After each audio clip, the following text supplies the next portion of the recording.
Mi, medtem ko te manjši dogodki, ko smo jih prej omenjali, Ani Night rečemo v Avstriji, torej NMN pri nam, Sferakon v Zagrebu, Mondokon v Mađarskem, pa Comic Salon, pa Anime Salon v Bratislavi. Mi smo se pa pravzaprav povezali v ta community, bom rekla pa organizacijski community. Kartel. Združenje, kartel, združili smo se pravzaprav zaradi cosplay tekmovanja. Ampak zdaj tudi delimo dejansko informacije, znanje tudi strani organizacije same po sebi.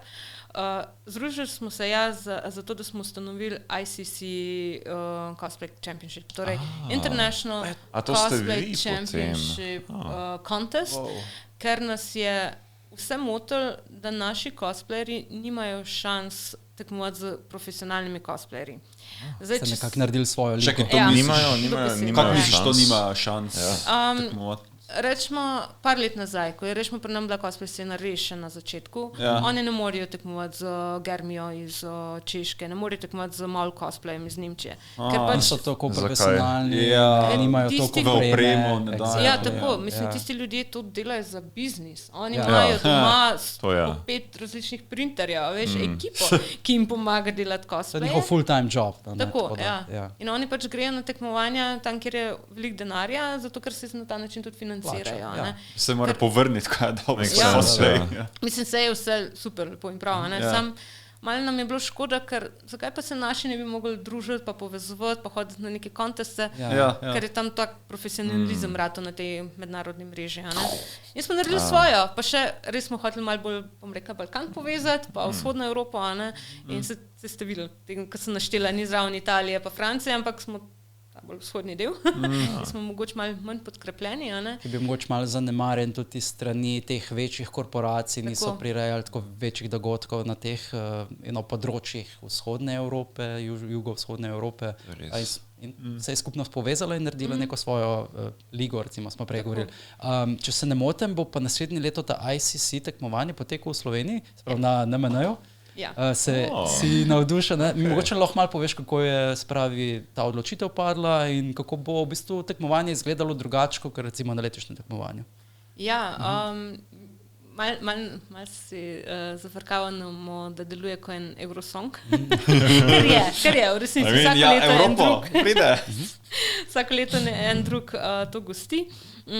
Hitro smo opustili idejo, da bi gostil zmagovalec, ker nam je bilo boljše, da pač se mi načrtno razporedimo leta, pa da na ta način res vsakič ena država gosti, ne pa, ker če bi, ne vem, trikrat zapored Avstrija zmagala, bilo malo dolg čas, ostali malo odpademo. Tako da ampak začeli smo tako, kot smo NMN začeli, se je tudi zelo na easy začeli, ampak žal tudi zato je spletna stran še vedno v rasulu. Jo bomo letos res porihtali, ker mi hočemo naslednje leto imeti to tipi-topi, da se res postavimo na zemljevid kot neko resno tekmovanje, ker na koncu vse bolj resno izpade, kot je pa mogoče prej vidno. Mi vsaka od svojih, torej pogoj nam je, da je konvencija ustanovljena in vodena strani communityjev. Torej ne more biti zdaj Vienna Comic Con del tega, ker on ima itak svojo mrežo. Smo mi, ko smo community-based konvencije in da v vsaki državi je samo ena.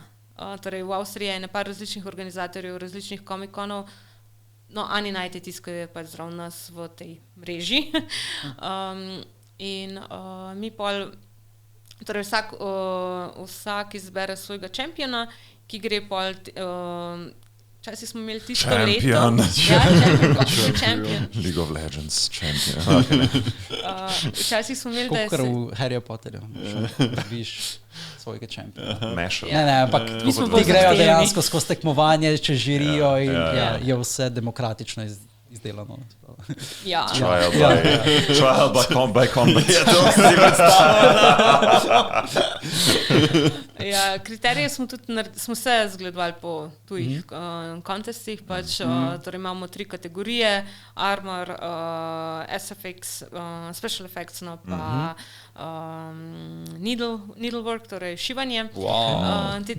To je pač čist mednarodno priznane 3 kategorije in champion bi mogel pravzaprav vse 3 pokrivati.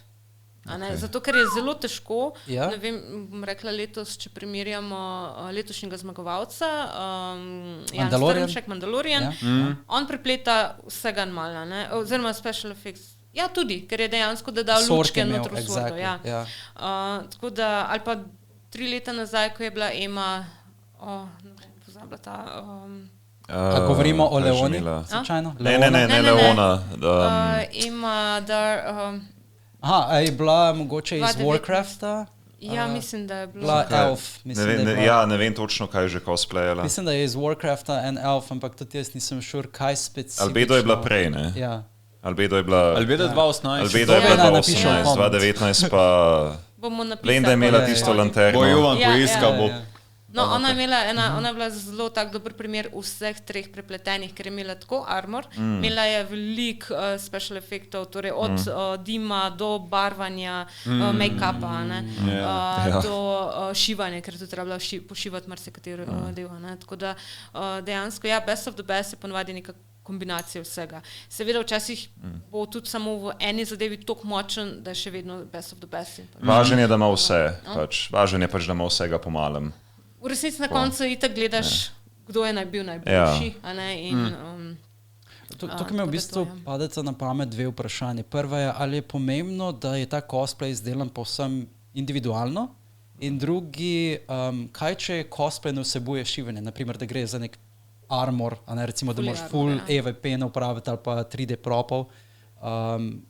Kako se potem šteje ta igle, šivilski del? Needlework. Ja, ponovadi, če je res tako full armor, je tam toliko detajl, da bolj to prebije te cifre. Še vedno lahko si nogavice sušijaš. Ja, bil je pred parimi leti Sauron, mislim, da je iz Češke prišel ta tekmovalec, bil čist nor Sauron, res hudo.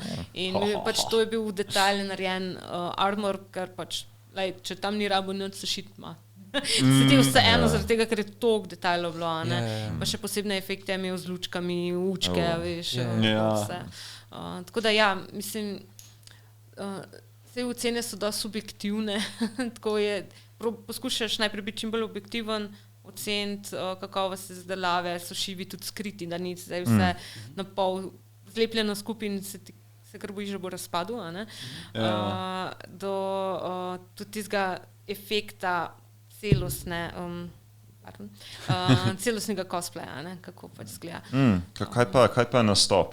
Mene tudi to zanima, skiti, ker kot Froc, ko si gledal YouTube, cosplayer je bilo najbolj zabavno tisti skite, ko so naredili. Ker nisem slišal to med temi uradnimi kategorijami, ampak domnevam, da, kaj pa vem, prenese verjetno tako holistično noter. Tudi. Ja, zdaj, če bo prišel Sauron vas vesel tja gor, nekaj ne bo delovala. Je pa tako, da mi pri nam tega ne ocenjujemo, na glavnem tekmovanju pa je. Je tudi prezentacija, sicer je samo 20% ocene, ampak ni pa to ista kategorija, kot je naprimer na kakšnih, pa bom rekla, tle so res anime conventioni ful močnejši na temu, da imajo acting cosplay contest. Ko pa mogoče sama izdelava ni toliko pomembna, kot je uživanje, kot act, nek igra, nek plesni vložek. Method acting, maybe.